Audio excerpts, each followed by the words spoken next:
我做出版的时间10来年吧，我主要做了3件事嘛，一个搞走向世界，一个是搞的周作人，一个是搞的中国饭。但是书出来反应很好，开始去中国饭教书。方文澜写一本书，就叫做《罕见刽子手中国饭第一生》，大家就因为这事定论了。那周作人是更加了，很多有影响的文人也反对去周作人了，但是他的文章好就还是好，这是两码事。所以我就编了一本指导书法，这也不是我有意这么为，只是别人不去，或者别人比较聪明，或者别人比较这个明哲保身。我出生是在民80年，就是1931年，上面几代都还是读书的人。我的父亲是清朝末年英国科举考试的最早进入新式的学堂的学生，他58岁才生我。我在老家家仇里面辈分很高嘛，所以没有什么完播。从小我的生活的主要部分就是阅读，开始当然看读法书、故事书。这个我的母亲，她的确是不很喜欢我，她喜欢我的哥哥和姐姐，因为他们很听话。我现在就讲，所以我对于听话这个字很反感。抗战胜利以后，就转学到长沙，之后就进了高中嘛，大量的接受了新的书本，有了新的知识，也开始有了新的思想。我在1949年8月不到报社嘛，到报社开始所谓见习记者跟记者下去采访嘛，那时候没满18岁。我是个喜欢发表各种各样的意见的人啊，好比我就是文章周作人写得很好啊。那一搞运动，发动大家检举揭发，我的材料是最多的，搞出来以后就没有工作了，开始是乘推板车，那养不活自己啊，所以后来就跟那个刻钢板嘛，刻油印嘛，有些学美术的，后来就走教学模型了。我跟我老婆就这么讲，反正饭还是要吃的，是吧？书还是要读的。我没有那么多年中断工作，但是我自己读书没有停止。这我跟我在劳改队是我读书最多的时候，我读24史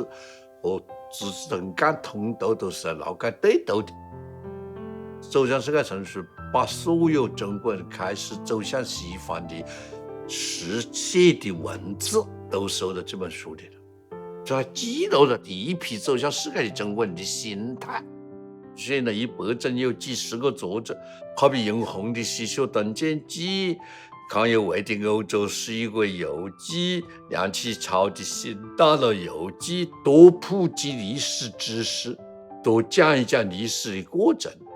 是非有益于文明的进步的。所以我们出版这个走向世界成书也是推动这个事情。因为中国是一个古老的国家，别的文明古国它的传统都中断了，只有我们中国，我们用的还是4000年前的文字，印书的甲骨文，我们本身的保守能力是最强的，要有家产的人才会保守。但是这种文化反过来，它也是很不愿意更新。走向世界成书，在作者这个水平最高是郭松涛，那边因为根本的问题是文化的问题，不是炒饼干的问题。同样的，在东亚，日本很快的就现代化了，因为日本它本来就是接受外国人，它头一次接受中国文明，全盘陶化，它并没有变成唐人呢。到后来又全盘西化，从天王期就穿西装，就吃西餐。而且知道这他还打美国打英国呢，是他先打了，这就证明了学别个并不会变成别个的殖民地噻。哥伦布远航他也是走向世界嘛，才发现了美洲嘛，才进入现代史嘛。世界的历史从中世纪到现代世界，它就是从划分为地区的历史进入到全球文明的时代，反响是很大的。中国一般的读者他也读不懂，也不会去读它，那印象也只有几千万把册，但是真正有水平人，他关心中国的进步的人，他会注意这本书，他们的评价是很高的。其实他的反响最大的是我写的序论，一本书前面都写了很长的序论。序论后来印了一本书，就叫做《从东方到西方》，是这本书是他自己认为出这书有意义，他跟我写序是他主动写的嘛，他愿意呢更想大业嘛，他用了这个措辞嘛。老婆生了4个女儿，这个女儿又生4个女儿，4个外甥女。他们都高中的时候，我认为他们的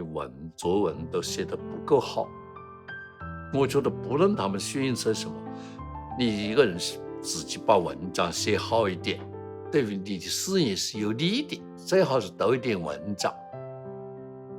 叶楼说段这本书最初写是89年开始写的，最初的确是为自己的外甥女而写的。